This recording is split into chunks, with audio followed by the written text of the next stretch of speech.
Hello one and all, and welcome to the final day of the Pokemon Fool's Gold Ice Only playthrough. The final day begins with me entering the Kanto region to enter the Victory Road and the Pokemon League. Along the way to Route 26, I buy a Mist Stone evolving Krusty into Ursaluna and gaining the Steel type. I get through the surprisingly straightforward Victory Road only to be stopped by Bozo for one final battle. He opens with a Sneasel and I open with Greaves, who takes out Sneasel with an Ice Fang. Up next is Alakazam. I send out Pomni and take him out with an Ice Fang. For his Victory Bell, I switch back to Greaves, and with a Fire Fang, we are able to defeat it. Bozo then sends out his Meganium. I switch to Holly and able to get a Frostbite in, but then Spin Strike takes it out, so Pomni comes back out, hitting a Dynamic Punch, confusing Meganium. Meganium breaks through the confusion, hitting another Spin Strike, but Pomni lives and is able to defeat Meganium with an Ice Fang. Next is Magneton, who goes down to Fizz's Shadow Ball. Bozo's final Pokemon Golbat also goes down to Fizz, getting us the win. After Bozo's defeat, I go challenge the Elite Four. The first member I must defeat is Will, the Psychic-type Master. He opens with Ambipom and I open with Fizz. Fizz takes out Ambipom with a Shadow Ball. I keep Fizz in as he then sends out Unknown, who also falls to Fizz. Fizz then gets a triple kill, taking out Xatu as well. After Xatu, Berserker comes out. I switch to Krusty and use Steamroller to defeat him, and then he sends out his Dragonite, who uses Horn Drill, one-hit KOing Krusty. I send out Pomni, who's able to freeze him with an Ice Fang, and then take him out with an Ice Fang as well. Will's final Pokemon is Crobat, who also falls to Pomni. After Will's defeat, I challenge Koga. Koga opens with a Tangrowth and I open with Dimentio, and I defeat Tangrowth with an Iron Tank. His next Pokemon is Seeking. I probably should have switched out Dimentio because he falls to Seeking, and then send out Fizz and take him out with a Shadow Ball.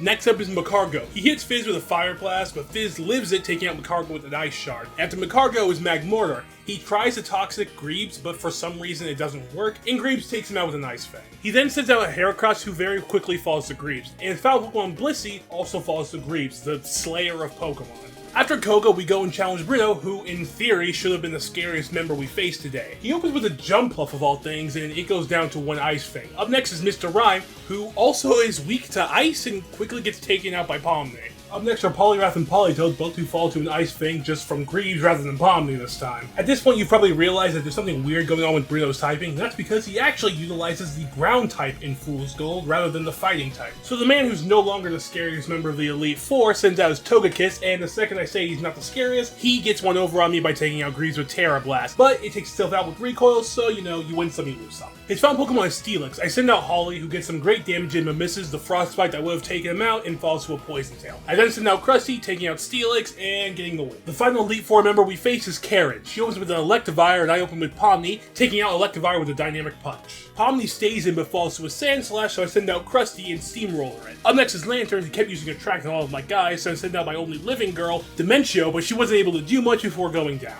I send out Holly, and after multiple Frostbites and getting a burn, Lantern finally falls. After Lantern was Beedrill, who quickly falls to Greaves, and her next mon is Alakazam, who gets taken out with extreme speed. Her final mon is Houndoom, who has the Grass type, so he very quickly falls to Greaves, getting us the final win we need to face Lance. I was pretty confident going into Lance considering he's the Dragon type master, or so I'm told, so I was at least a little surprised when I actually got to experience his current team. Lance opens with a Fortress, and I open with Pomni, whose Ice Fang takes care of it very quickly. Next is Wobbuffet, so I switch to Fizz, and he can't counter Fizz, so I take him out with a Shadow Ball. Next is Yanmega, and he gets taken out by Greaves' Fire Fang. After Yanmega is Ampharos, I switch to Holly, get some decent damage in, but Holly's Paralysis procs at the worst time, leading to Ampharos taking it out with a Shadow Ball. Krusty takes out Ampharos, and I switch to Dimentio for Artillery and take it out with an Iron Fang. His final Pokemon is this badass looking Tyranitar. I send out Krusty, get some damage in before switching to Fizz, who gets taken out by a Shadow Punch. So I send in Greaves, who creates a Fire Fang, getting us the win and crowning us as a champion. And that's going to do it for today's video. Thank you all so very much for watching this saga. I'm excited to see what comes next. Not really sure what it's going to be, but hope you're all excited nonetheless. Bye-bye.